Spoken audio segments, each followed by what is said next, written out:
Okay, I know what you want to pick instinctively, but hold on, hear me out.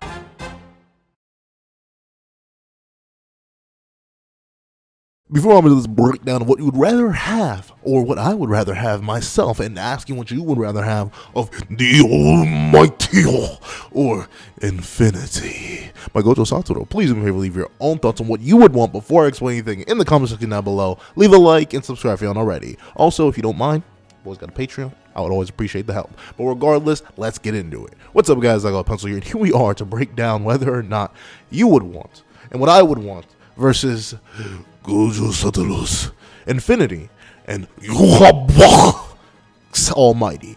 And here's the thing, right? I definitely get why people say the Almighty, because initially I thought the Almighty came with the prerequisite that if you didn't keep absorbing people, you die.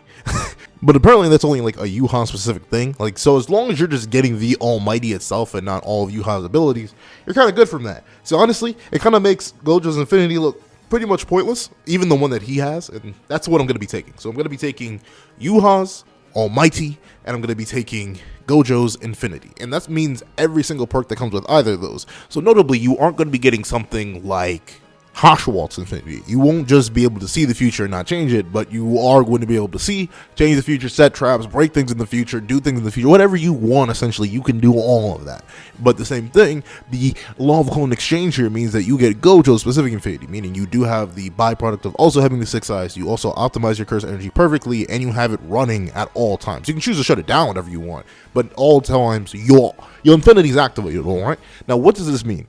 It means that on the Yhwach box side of things, you get everything, meaning that you will be able to change the future, you will be able to restore your own abilities, you will be able to essentially rewrite your own death in case that happens. So, if you feel like dying, you could just look into that future where you did die and be like, actually, you know what, no, that's not canon anymore, that didn't happen.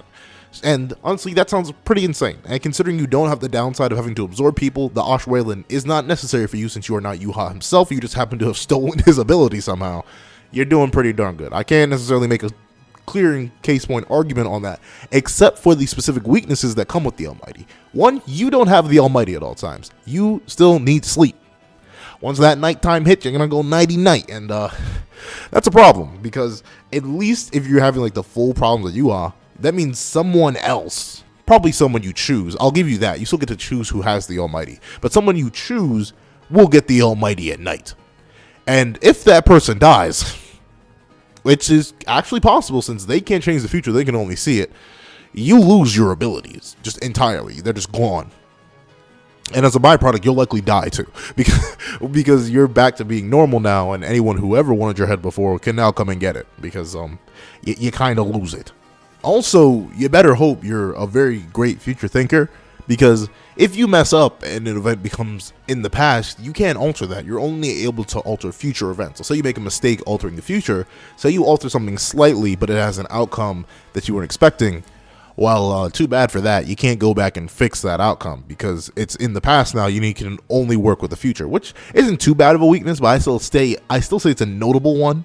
So you got to watch out for that. And then on top of that, you're going to be processing a lot of information at once, and while it is true that you can flick the Almighty on and off, you probably don't ever want to turn it off, just in case, life to life, like, hey, you get in a car crash with the Almighty off. I hate to say it, you're just gone, son. So you may want to keep the Almighty on at all times, but the issue with that is you are processing countless, if not infinite futures all at once. And sure, you can probably get used to the feeling, but that's gonna hurt your head. Like, you are not Yhwach himself. You do not have the free conscientious ability to read all that. You're going to have to like manually one by one scan through all that and alter it purposefully. And on top of that, you aren't necessarily like guaranteeing yourself the right, like, you are looking at multiple possible futures. None of them are guaranteed. So you could be altering one future and then mess up and end up altering the wrong one. Like, there are many specific, like, Yhwach's power is very high maintenance, essentially, because you're gonna have to make sure no one can jump you at night. You're also gonna have to make sure that the person you give the Almighty to at night is trustworthy, and on top of that, you're going to have to make sure that you're picking the right futures and aren't accidentally making mistakes as you alter the future, because just because you have the Almighty doesn't mean you're automatically almighty. Like, you're still you just have the abilities of the Almighty. You once again do not have the raw, unbelievable power of Yhwach. You just have all of his hacks with the Almighty. Now, well, the strengths that come with that are pretty obvious too. As long as you get very, very good at using the power, you can essentially construct your life in whatever way you want it to be, since you are looking down countless timelines and specifically altering those timelines. The only other real weakness to the Almighty is illusions, but considering no person, at least in our real world, would be able to cast an illusion on you that would actually affect your ability, you're perfectly fine on that front. What are they going to do? Like, try to hypnotize you or something? Like, none of that's going to work, especially since your Almighty would allow you to just be like, hey, you're going to illusion me. That's no good. Now, notably, this leads in the question of, like, how you would stop certain events. Like, say, I mean, the thing is, you likely wouldn't end up in certain events, though. Like, I was going to say you're getting robbed, right? And someone points a weapon at you. I mean, worst comes to worst, you just break that weapon in the future. And now that weapon is broken. So they can't do anything about it. But the question is, do you have the physical strength to break that weapon in the future? Or, like, the thing with Yhwach breaking weapons in the future is I'm not sure if it's reliant on his own, like, raw physical strength and his own spiritual energy, or if it's based on something else. Like, in the future that you broke the weapon in, would you have broken it using another weapon? Would you have taken something heavy and broken it in half? Like, would you just remove the weapon from their hands in the future? Regardless, I do think you'd still be able to do that, so you are pretty darn good on the defense front as long as you are awake and as long as you are conscious and as long as you are picking the right future to alter, because you're dealing with countless at the same time. So I do think the Almighty would be great, but you have to be very, very careful, and you also are going to have to train with it a lot. I don't think Yhwach was an immediate master of the Almighty, and I could definitely see you needing to, like, build up and get better and better with the power over time. You're going to make some mistakes at first, you're going to alter some incorrect futures, and some things may not even be happening. So be careful with it. Be careful with it. I'm not saying you could drastically mess anything up, like, unless you, like, go somehow gain the power to, like, break the sun or something. I don't think you're going to do anything like that. You're going to be relegated to a human scale for the most part. You aren't as powerful as Yhwach. You have his hacks. However, we take a look at something like Gojo Satoru's Infinity, and notably, the only major weaknesses for Gojo's specific Infinity is that your eyes hurt because you're processing so much information. Because say if you're having his Infinity, that means you have the 6 eyes and such on and so forth. But reasonably, the only downsides that come with that is that things aren't going to be able to make contact with you naturally, and on top of that, if things do make contact with you because you slip up and let that happen, you're likely going to get hurt. That's the only main thing. But the thing is, the weaknesses are a lot more minimal, because since you have his Infinity, not only do you get access to the whole infinite barrier between you and your opponent, but you also get access to red, blue, and purple, because you aren't like other Infinity users that, one, have like the extreme stamina drain, and two, don't have access to hollow purple. You have a complete mastery of red, a complete mastery of blue, and actually, never mind. Hold on, let me take back what I said about Yhwach's abilities. You have perfect mastery of it. Let me not even say any of that. I take that back. Disregard everything I said. You have perfect mastery of Yhwach Almighty, because it wouldn't be fair for you to have to train. Like, if you had a learning curve the same way Gojo did, you wouldn't have access to all the abilities he does. So we're going to go with the idea that you are max power with both. Like, not necessarily max power, but max skill level. You won't make mistakes with each one. And that, honestly, is also more in the Infinity's favor once again, because you'd be able to alter everything perfectly. But at the same time, I still think Gojo's is a bit more, this is going to sound weird, but universally useful, right? Mainly because as good as the Almighty would be for, like, altering and essentially making your perfect life, I still think it'd be pretty annoying to, like, deal with all those alternative futures, watching all the ways you could die or suffer or be in pain, having to worry about being physically harmed by things. Because notably, I'm assuming you can prevent a lot of tragedy in your life using Almighty, but once again, there are just times when you aren't going to have it. Like, you still need to sleep. And you guys gotta hope whoever you've entrusted Infinity, the Almighty, to is willing to guard you or something like that. Like, you have guards or something along those lines. But at the same time, like, Almighty is the quickest way to get to, like, higher levels of money and status, because you just read the future and get the lottery numbers and play the appropriate lottery, and or change the future to the point where the lottery that you pick now is the correct numbers, because you just, like, Almighty'd yourself into winning repeatedly over and over and over again. So that would be easy on that front. However, at the same time, I feel like with a fully mastered Infinity, you could have some fun. Mainly the abilities, the reason I would probably myself, I'm not gonna lie, personally take Infinity over is just because of, like, how crazy Gojo has gone with stretching it.